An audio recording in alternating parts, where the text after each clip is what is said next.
পানিহাটি পুরসভার নতুন চেয়ারম্যান সোমনাথ দে।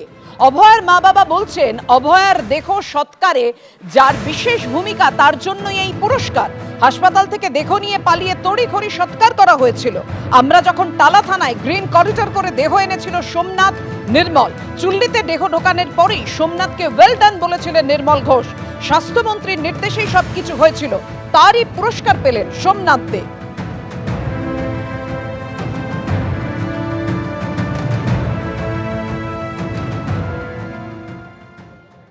আমরা বাবা মা হিসাবে সেকেন্ড পোস্টমর্টম চেয়ে যখন তালা থানায় বসে রইলাম, তখন সোমনাথ দে আমার মেয়ের দেহ গ্রিন করিডর করে বাড়িতে নিয়ে এসেছিল। সোমনাথ দে এবং নির্মল ঘোষ, এদের উপর নির্দেশ ছিল আমাদের স্বাস্থ্যমন্ত্রী তথা মুখ্যমন্ত্রী। কারণ আমরা দেখেছি যখন আমার মেয়ের ডেড বডি দাহ করতে চুল্লিতে ঢুকিয়ে দেওয়া হলো, তখন আমাদের এলাকার যে বিধায়ক নির্মল ঘোষ, সে সঞ্জীব মুখার্জির পিঠ চাপড়ে ওয়েল ডান বয় এগুলো বলছে। মানে ওনাদের স্বাস্থ্যমন্ত্রী তথা মুখ্যমন্ত্রীর নির্দেশ ছিল যে এই কাজগুলো তোমরা ভালো করে করো, তোমাদের উপহার দেব। সেই উপহার তাদের দেওয়া হচ্ছে। এখন আজকে চেয়ারম্যান করা হলো তাকে।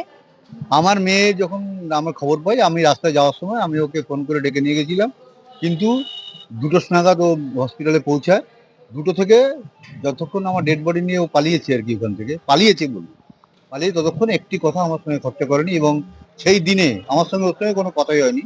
এবং ও যে ওখানে প্রেজেন্ট ছিল হসপিটালে আমার মেয়ের দেহ তাড়াতাড়ি সৎকার করার জন্য দ্রুত গাড়িতে করে নিয়ে এসছে। আমরা দ্বিতীয় পোস্টমর্টম চাওয়া সত্ত্বেও এদের প্রচেষ্টায় আমরা সেই সুযোগ পাইনি। অর্থাৎ সোমনাথ দে পানিহাটি পুরসভার চেয়ারম্যান হওয়াতে ক্ষোভ উগড়ে দেন অভয়ার পরিবার, অভয়ার মা বাবা। সোমনাথ দে বলেন, আমাদের কাজ পরিষেবা দেওয়ার, আমরা পরিষেবা দেব, আর যারা বিরোধিতা করার তারা বিরোধিতা করবে। দেখুন, তিলোত্তমার বাবাও আপনার বিরুদ্ধে বিরূপ প্রতিক্রিয়া দিচ্ছে, আপনি কি বলবেন? আমি হাত জোর করি, এটা নিয়ে আবার এই সব আলোচনা আসবে না। আমাদের এখন পরিষেবা দেওয়ার কাজ, পরিষেবা দেবো। যার বক্তব্য বিরোধিতা করা তারা বিরোধিতা করবে। অভয়ার মা বাবা যেভাবে আক্রমণ করেছেন, যে কথা বলেছেন, সেই প্রসঙ্গে কি বলেছেন নির্মল ঘোষ দেখুন। তিলোত্তমার বাবা মা আজকে অভিযোগ করছেন যে সোমনাথ দেকে পুরপ্রধান করে পুরস্কার দেওয়া হয়েছে, কি বলবেন? দেখুন, কে কি বলেছে, আমার দল সেটাকে স্বীকৃতি দেয় না। দলের কাউন্সিলর হিসেবে আমাদের সিদ্ধান্ত সোমনাথ দে চেয়ারম্যান।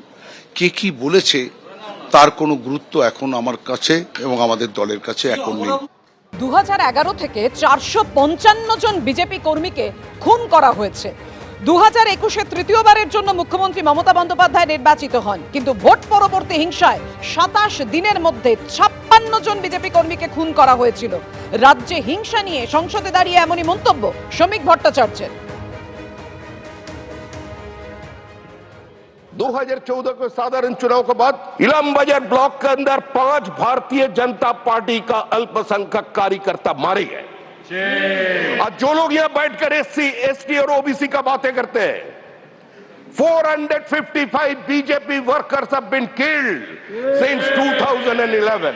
आज चुनाव के बाद कहीं सा 2021 2 मई चुनाव का परिणाम आया। तीसरी बार के लिए पश्चिम बंगाल की जनता जैसे ही हो, ममता बनर्जी जी को मुख्यमंत्री चुन लिया। लेकिन हुआ क्या? Within 27 days 56 BJP workers have been killed. 30 ऐसा महिला है जो मानवाधिकार कमीशन का सामने आकर खुलेआम बोले जो वी हैव बीन गैंग, हम लोगों को सामूहिक बलात्कार हुआ। हम कोट कर रहे हैं 2022 का एनसीआरबी का report. In 2021 13,278 girls below 18 years were missing. More than 5,609 of them are still traceless. In the same year, 50,998 women were missing, and more than 29,000 of them are yet to be found. This is the practical situation.